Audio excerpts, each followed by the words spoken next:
Upgrades.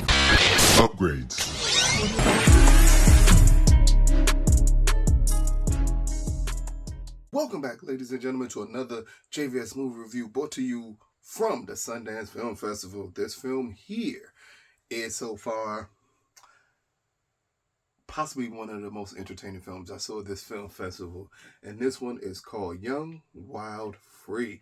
And this one is directed by Thembi Banks and starring Sierra Capri as Cassidy, starring Algee Smith as Brandon, starring Sanaa, Lathan as Janice, and Mike Epps as Lamont. Here is the quick synopsis. A hot-tempered high school senior finds his life suddenly thrust into an enticing, dangerous direction after he is robbed at gunpoint by the girl of his dreams. Let's start off by saying I didn't expect to enjoy this movie as much as I did.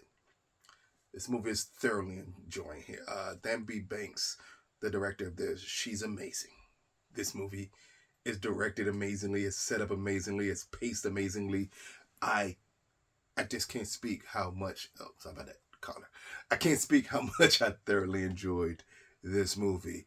As we're introduced to the Brandon character, we see just a young man as he's just going about his life, and then he ends up at a convenience store as he's trying to get food for his brothers and sisters. As we see, he's struggling with a mom who, at this point, we don't know, it's not necessarily a substance addiction, it's a mental defect that she has. And the mom is played by Sanaa Lathan, who, listen, I don't know what trajectory that Sanaa Lathan's career is on. This is the second time I've seen her play a mom with issues and just be phenomenal in the role. She did it on the come up, and then here is the same thing. It's just, she is so amazing in this movie. But as he goes to the groceries, as he goes to a convenience store, which clearly he's attempting to steal food, but then he gets robbed at gunpoint by this amazing person, amazing young girl. And I say amazing for a reason. And we'll talk about that in a minute. Amazing young girl who robs him at gunpoint. And clearly we see the sparks between them two immediately the moment everything goes down to the next day of her showing up at his house and with a refrigerator full of food. That's what I by amazing. A refrigerator full of food for him and his siblings. As we didn't get to go and experience this whirlwind romance between these two, while Brandon is still dealing with his issues at home with a mom who clearly is suffering from depression amongst other things. And then we have him having two siblings, and then the siblings' father and him having issues with him, as he's clearly, the siblings' father, played by Mike Epps Lamont, is clearly only using the mom for her drugs that she has, that she's prescribed. It's so many elements that we see this Brandon character go through, and Algee Smith is great in this film. He plays it so earnestly, this character, that you care so deeply what's going on with Brandon, because you kind of understand his issues here. He's thrust into a role where he has to be the parent, not only to his brother and sister, but he has to be the parent to his mom. And his only escape is him meeting this girl who held him at gunpoint. And when we get their romance, we get their issues. We see him still attempting to be straightforward, attempting to do good in school.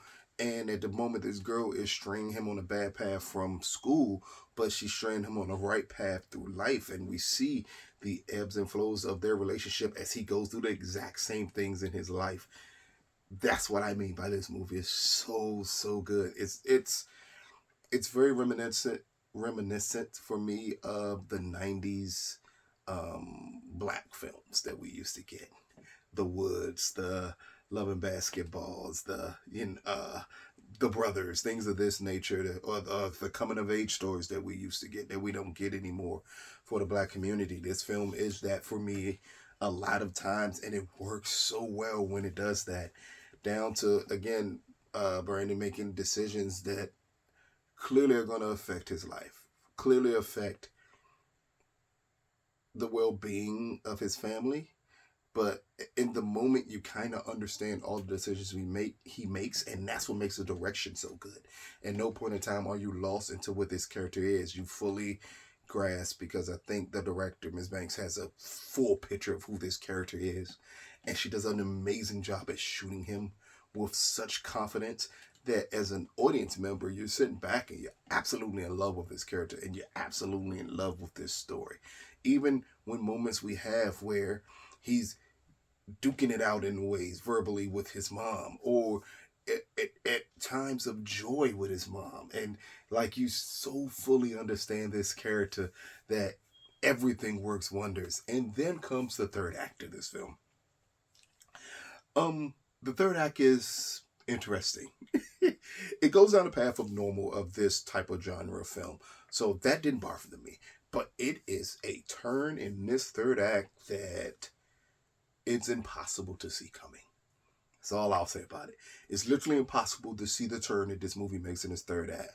And when it makes the turn in the third act, I don't necessarily know if the film, if that's a good turn for the film. It's definitely jarring. It's definitely surprising. But I don't necessarily know if that's a good turn for it.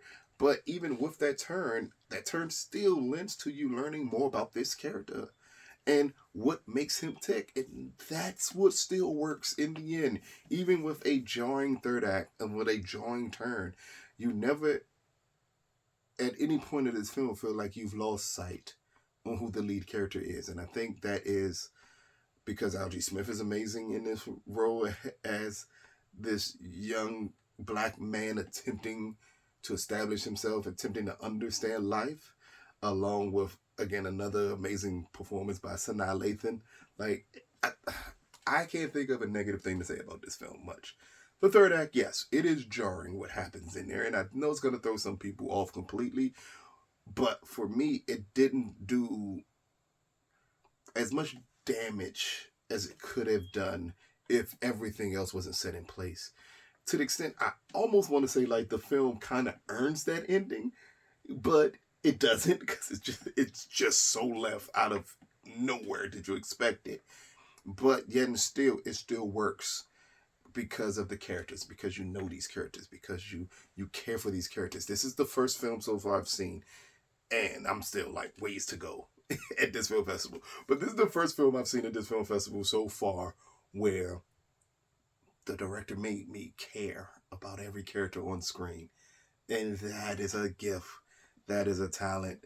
And that's what drives this film to be really, really good. So, Young, Wild, Free, brought to you by the Sundance Film Festival. Currently, I do not know if this film has picked up any distribution as of yet. But out of a possible 10, I am going to give this movie an 8.5 out of 10. This is a must-see. Like, I can't wait for other people to see it.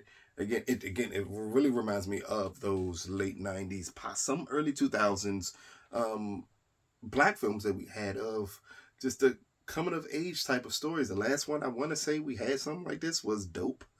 So, it's been years since we got this type of story, and it works wonders. It's heartbreaking, gut-wrenching at times, but so earnest and honest with its characters that I think everyone who's going to see it is going to truly appreciate it. Oh wait, I'm forgetting On the Come Up. I literally said black film communities that's like that. On the Come Up too, which came out this past year that I saw at Toronto Film Festival. But Young, Wild, and Free, again, brought to you by the Sundance Film Festival. Please check it out when it comes out.